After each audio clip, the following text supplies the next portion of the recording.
It's obviously true that nobody is perfect. I mean, the more perfect somebody seems, the more inauthentic they seem. And so it's important for us to address, to embrace our flaws, but obviously it's important for us to try and be as ethical and consistent in our worldview as possible.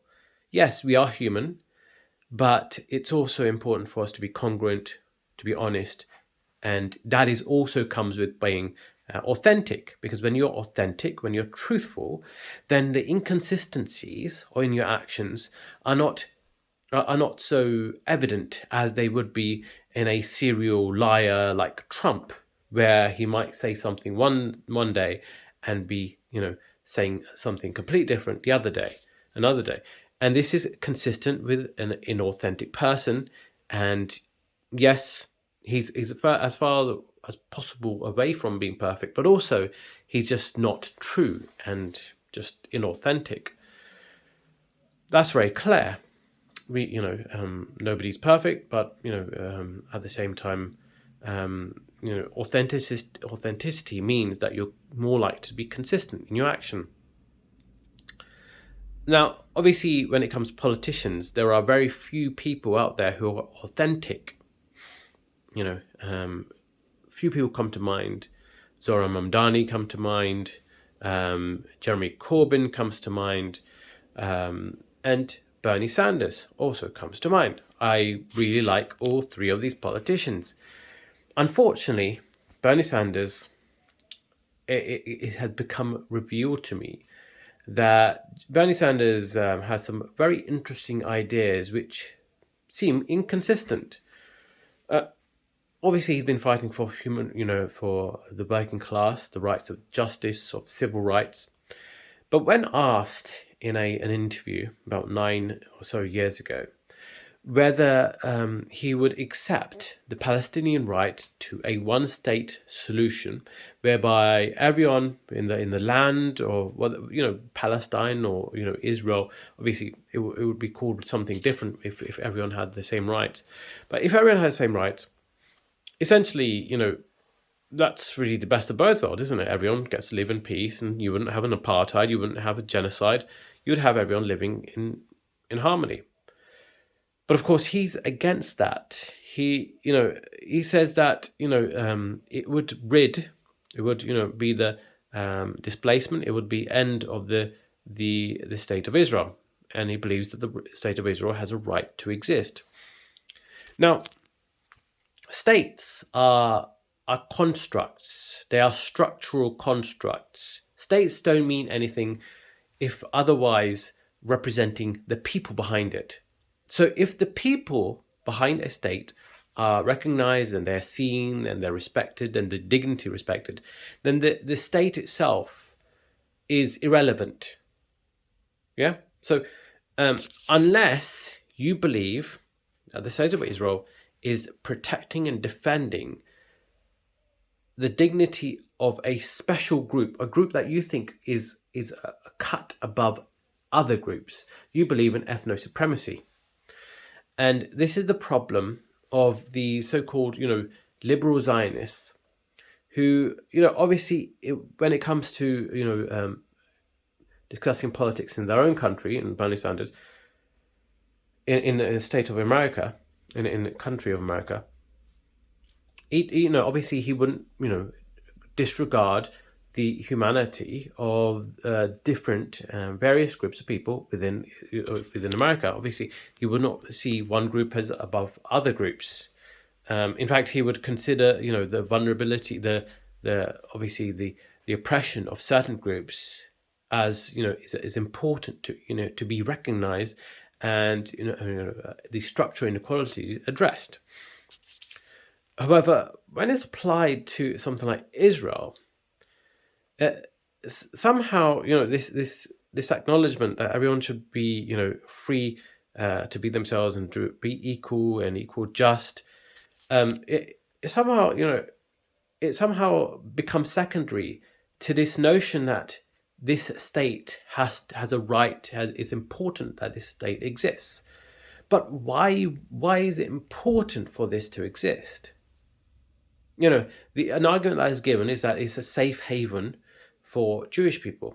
Only that it's become clear to anyone who's been watching the media and news that the state of Israel is not safe because it's a belligerent, violent ethno-state that's constantly attacking its neighbors, and therefore is constantly under attack. Now, I'm somebody who's not, you know, throwing my fist into the air, you know, enjoy a joyous celebration when this nation state is being attacked, even though it's an ethno state, because ultimately, the whole point of this conversation, or the whole point of this channel, is that innocent people, deserve to be protected, safe. But there is a blind spot in people who have a Zionist background or a Jewish background, or people who believe very strongly in defending this ethno state. And we've seen, obviously, it doesn't actually protect and keep Jewish people safe. And that was the original reason why this state was created.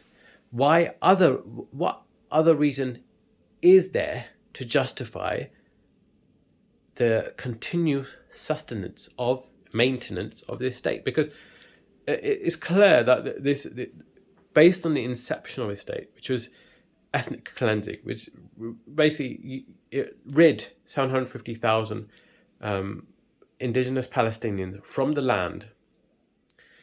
And since then, it's engaged in some form or another, a form of continual violence, a protective edge, an Operation Cast led, whether it's mowing the lawns of Gaza, or engaging in kind of huge regional warfare, such as right now against Iran. It comes with a territory based on the fact that it was built, that the formation of this nation was based upon belligerent and aggressive warfare. Aggression is built into the DNA of this nation state. And it's got nothing to do with the ethnicity. It's to do with the processes of how this state was created in the first place, and it's built into how this state is kind of structured. Just look at how everyone participates in the state of in the state's army, the IDF. Everyone. It's part of this involuntary conscription. It's part of the national duty, and of course there are ways to opt out, but there are some real obstacles to opting out, and the propaganda, the kind of the indoctrination model is very much entrenched in the education system. It's built into the cultural system of this land. Now, obviously, there are, it can all be understood. Oppression begets and increases this kind of form of indoctrination of this kind of contraction within, and and kind of the solidification or the ossification of us versus them. And self-defense is it has a kind of fear-based kind of ideology and philosophy, and phenomenon.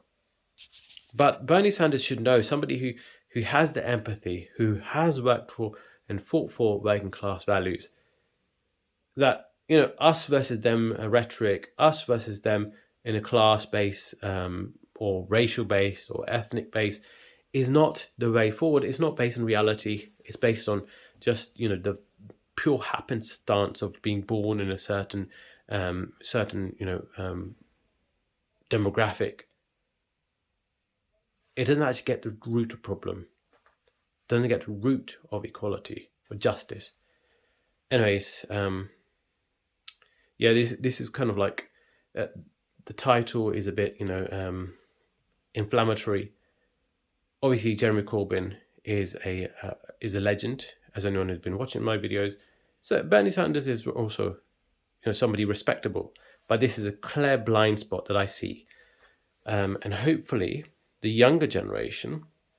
And here's the the silver lining: the younger generation of politicians, Jewish young politicians, are more aware of this kind of the indoctrination campaign of maintaining this ethno-state. It's not necessary to keep Jewish people safe.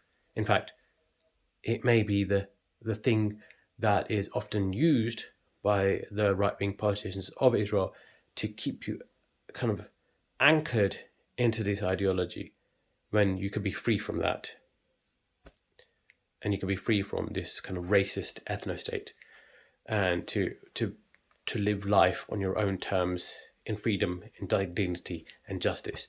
Anyways, hope you enjoyed this video. Please like, comment and subscribe. That'd be very much appreciated. Thank you.